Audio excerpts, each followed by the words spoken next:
तो जैसे ही केंद्र सरकार ने केरल का नाम केरलम करने का फैसला किया, उसके बाद ममता बनर्जी ने अपना एक पुराना मुद्दा, आपको याद होगा कि पश्चिम बंगाल की विधानसभा से बांग्ला नाम यानी कि पश्चिम बंगाल का नाम बांग्ला करने के लिए पहले ही उस पर प्रस्ताव पारित हो चुका है और केंद्र सरकार के पास ये फैसला लंबित है, जिसमें बंगाल सरकार ने कहा था कि बंगाल का नाम बांग्ला हो।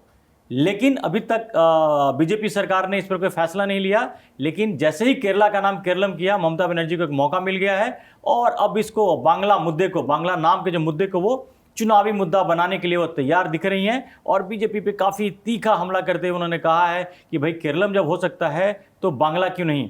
अब ऐसे में बीजेपी को भी डिफेंड करना पड़ेगा क्योंकि चुनाव केरल में भी है, चुनाव पश्चिम बंगाल में भी है और वहाँ पर ममता बनर्जी के अगर उनकी मांग को अगर नज़रअंदाज करते हैं और केरला में उसका रखते हैं तो ये कहीं ना कहीं पर ये आगे मुद्दा भी बन सकता है और बीजेपी को परेशान भी कर सकता है। क्योंकि पिछली बार भी ममता बनर्जी ने लोकल मुद्दों से ही बीजेपी को घेरा था और इस बार भी वो लोकल मुद्दों से ही घेरना चाह रही हैं। लेकिन बीजेपी थोड़ी सी चालाकी से लोकल मुद्दे के साथ ही ममता से टकराना चाह रही है। लेकिन अब ये देखना ये इंटरेस्टिंग होगा कि लोकल मुद्दे पर ममता आगे होती हैं या बीजेपी उनको किसी भी तरह से घेरने या लपेटने में सफल हो पाते। तो ये है तो बड़ी छोटी सी बात सचिन कहने को तो, लेकिन ममता बनर्जी हर उस मुद्दे की तलाश कर रही हैं कि जहां पर बीजेपी को फिर से वो साबित कर सकें कि बाहरी पार्टी है और पश्चिम बंगाल में उन्हीं का राज चलेगा। ये बंगाली अस्मिता का जो जंग है बंगाल में, ममता बनर्जी इसमें हमेशा फ्रंट रनर पे रहना चाहती हैं और मुझे नहीं लगता कि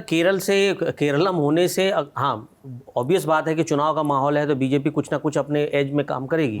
लेकिन बंगाल में अगर नाम बांग्ला हो जाता है तो मुझे लगता है इससे बीजेपी को भी फायदा हो सकता है, क्योंकि इसमें फिर ममता बनर्जी ने अगर एक आइडिया दिया और बीजेपी ने मान लिया तो इसका मतलब है कि वो जो क्लैश है वो आप खत्म हो गया, मुद्दा खत्म हो गया, मुद्दा अब खत्म हो गया। अब बीजेपी क्या सोच रही है तो वही जाने, हो सकता है बीजेपी के दिमाग में कुछ और नाम हो जो बंगाल के लिए हो। लेकिन इस एक छोटी सी बात पर अगर ममता बनर्जी सोच रही है कि पूरा बंगाल के माँ माटी मानुस वाला जो पूरा चुनावी रणनीति है उसको बदल देंगी तो वो मुझे मुश्किल लगता है, क्योंकि अब तारीख बहुत नज़दीक आ गई है, समय बहुत कम है और ऐसी हालात में जब एसआईआर का मुद्दा चल रहा है, एंटी इनकम्बेंसी फैक्टर है और ख़ासकर जो बंगाल में बेरोजगारी के जो मुद्दा सबसे बड़ा बीजेपी ने उठाया है। अब देखिए जिस मुद्दे को लेकर सिंगूर में ममता बनर्जी ने सत्ता हासिल की थी, बीजेपी उसी को भुनाना चाह रही है। मतलब पूरा अब देखिए ना, पूरा चेंज हो गया है कैलकुलेशन। उस समय सब कोई सपोर्ट में थे सिंगूर में, लेकिन आज वही सिंगूर में दोनों मुद्दे, अगर आप घुसपैठिए के मुद्दे पर यही ममता बनर्जी ने बड़ा लंबा स्ट्रगल किया और सीपीएम की सरकार से कई बार इनके ऐसा हुआ कि प्रदर्शन करते हुए इंजरी भी हुई, सब कुछ हुआ, तो घुसपैठिया उनके लिए बड़ा मुद्दा था पार्लियामेंट में। लेकिन आज उन्हीं घुसपैठियों के साथ ममता बनर्जी खड़ी हैं। हाँ, तो यही अब घुसपैठियाओं को आप कब तक रिकॉग्नाइज करेंगे, और अगर एसआईआर में कुछ ज़्यादा नाम कट जाते हैं तो, और जहाँ तक घुसपैठियों की बात है, अमित शाह तो लगातार बोलते रहे कि घुसपैठी मुक्त करना है हमें, और टाइमलाइन भी दे रखी है उन्होंने। और जिस तरह से हिंदू आबादी पूरी तरह से पोलराइज है बंगाल में, वो सब लोग इस मामले में तैयार हैं कि भाई घुसपैठी हमारा हक छीन रहे हैं। तो इस हालत में ममता बनर्जी के लिए मतलब दोहरी तलवार की तरह है कि घुसपैठी का सपोर्ट करती है तो बीजेपी हिंदू वोट बैंक जाता है, हिंदू वोट बैंक का सपोर्ट करेगी तो फिर मुस्लिम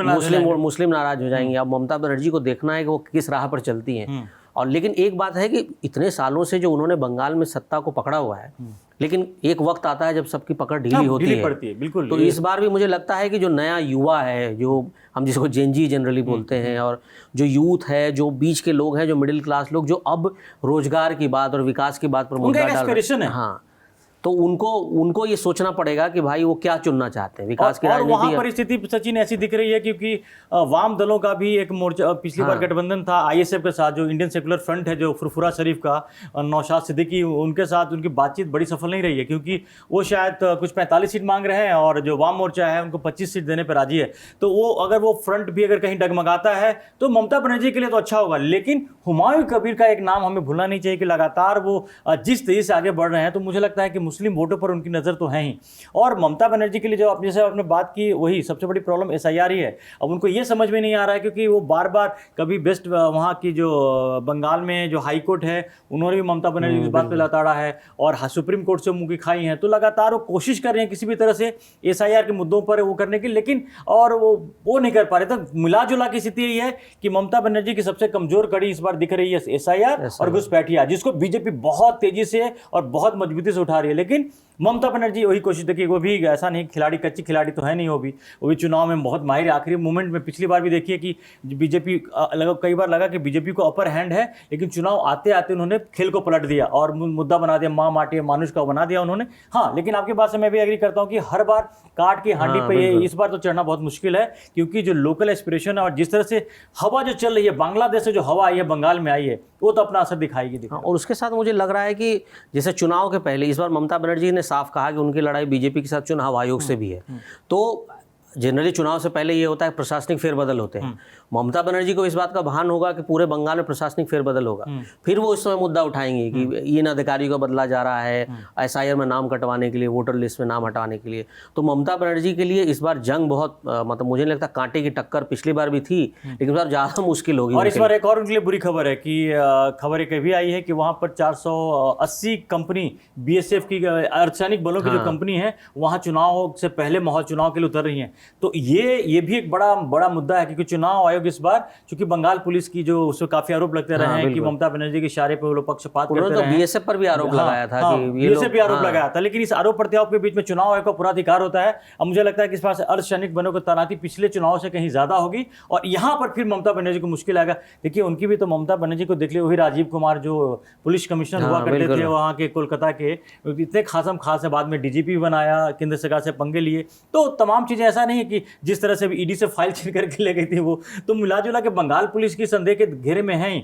और फिर वही वाली बात आती है, बिहार में भी तेजस्वी यादव ऐसी मुद्दा उठा रहे थे कि हमारी लड़ाई बीजेपी से नहीं चुनाव आयोग से, नतीजा जब आया ठंडे होकर बैठ गए। तो ये एक संकेत भी बताता है कि कहीं ना कहीं लोगों में एक मैसेज आप देते हो कि हम चुनाव हार भी सकते हैं। अगर आप कहते हो कि चुनाव आयोग भी अगर बेईमानी कर रहा है, कुछ कर रहा है, इसका मतलब है कहीं ना कहीं जमीन पर आपको एक कोई कमजोर दिख रही है। उसके अलावा मुझे लगता है कुछ छोटे मुद्दे हैं, जैसे आरजीकर मेडिकल कॉलेज का जो मुद्दा था, वो ममता बनर्जी इसको भला नेग्लेक्ट नहीं कर सकती, क्योंकि अब विधानसभा चुनाव है, लोकल लोगों को सुरक्षा का मुद्दा है, महिलाओं की सुरक्षा का मुद्दा है, शिक्षा भर्ती घोटाला जो हुआ जिसमें कोर्ट ने ऑर्डर कर दिया कि उनकी मान्यता रद्द हो।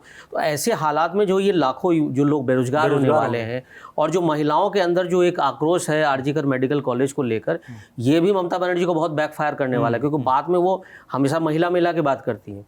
और देखिए उनकी पार्टी में भी जो थे नुसरत जहां, वो भी बिल्कुल साइलेंट है, कहीं ये लोग आगे नहीं आ रहे। तो ममता बनर्जी के लिए एक महिला ब्रिगेड पिछली बार तो उनके जो मुस्लिम जो फिगर थी, महिला फिगर काफी ज्यादा मतलब एक्टिव थी, लेकिन इस बार यही लग रहा है, ये मुझे भी लग रहा है कि अगर आप तस्वीरों में देखिए चुनाव प्रचार जो भी चल ही रहा है वहां पर, तो ममता बनर्जी अचानक से अकेली लग रही है इस बार, जबकि पिछली बार ऐसा नहीं था। पिछली बार एक भीड़ लग रही थी, नेताओं की फौज थी। इस बार शायद ममता बनर्जी के लिए वो मुश्किलें हैं और दिख रही हैं। लेकिन अब एक बात तो बड़ा क्लियर हो गया कि पिछली बार एक कंफ्यूजन ये भी था कि कांग्रेस और वाम मोर्चा का जो गठबंधन था वो भी एक एंगल था, लेकिन मुझे लगता है कि बंगाल की जनता ने सोच लिया या तो इस पार या उस पार, यानी कि सीधे टीएमसी और बीजेपी के में। ये शायद बीजेपी के लिए फायदे की बात है कि उसमें तीसरा विकल्प को सोचने को तैयार नहीं है। तो जिनको लगता है कि ममता बनर्जी से नाराज हैं, वो उधर न जाकर के बीजेपी की तरफ आएंगे। ये एक फैक्टर बीजेपी को, बिल्कुल ये आपने सही बात कही, क्योंकि कांग्रेस इस बार गॉन है। कांग्रेस तो इस बार फंसी हुई है, एक चुनाव में वो रैली नहीं कर पाएंगी।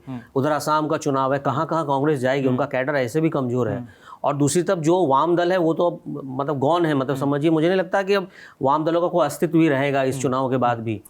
और दूसरी चीज़ें जो इसमें मैटर कर रही हैं कि ममता बनर्जी के साथ अब हम जो पुराने वीडियो देखते थे जिसमें ममता बनर्जी कलकत्ता की सड़कों पर निकलती थी और पीछे पूरी भीड़ जाती थी, उसमें ज़्यादातर महिलाएं होती थी। लेकिन इस बार मुझे लग रहा है कि जो महिलाओं का जो सोच है और जो उनका झुकाव है वो बीजेपी की तरफ हो रहा है। और इसलिए ममता बनर्जी के लिए महिला शक्ति के आधार पर इस बार जीत पाना थोड़ा सा मुश्किल लग रहा है मुझे। इसका शायद भान बीजेपी को भी है।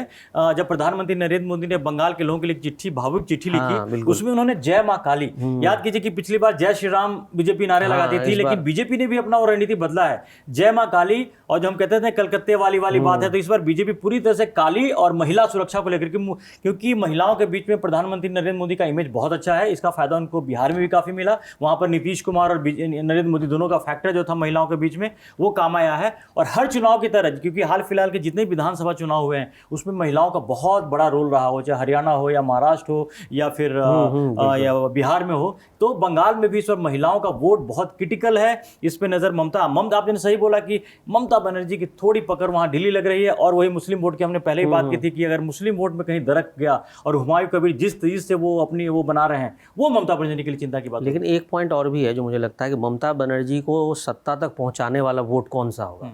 ऑब्वियस है हिंदू वोट होगा सबसे ज़्यादा जीत। बिल्कुल। अब अगर हिंदू वोट दरकता है, वो तो कांग्रेस के पास जा नहीं रहा, वाम के पास जाएगा नहीं, तो वो बीजेपी के पास ही आएगा। तो इसलिए ममता बनर्जी के लिए ज़्यादा फायदेमंद होगा कि वो हिंदुओं की तरफ आए। लेकिन मुश्किल ये है कि अब समय बहुत बीत चुका है, पानी मतलब जो है बहुत ज़्यादा बह चुका है आगे।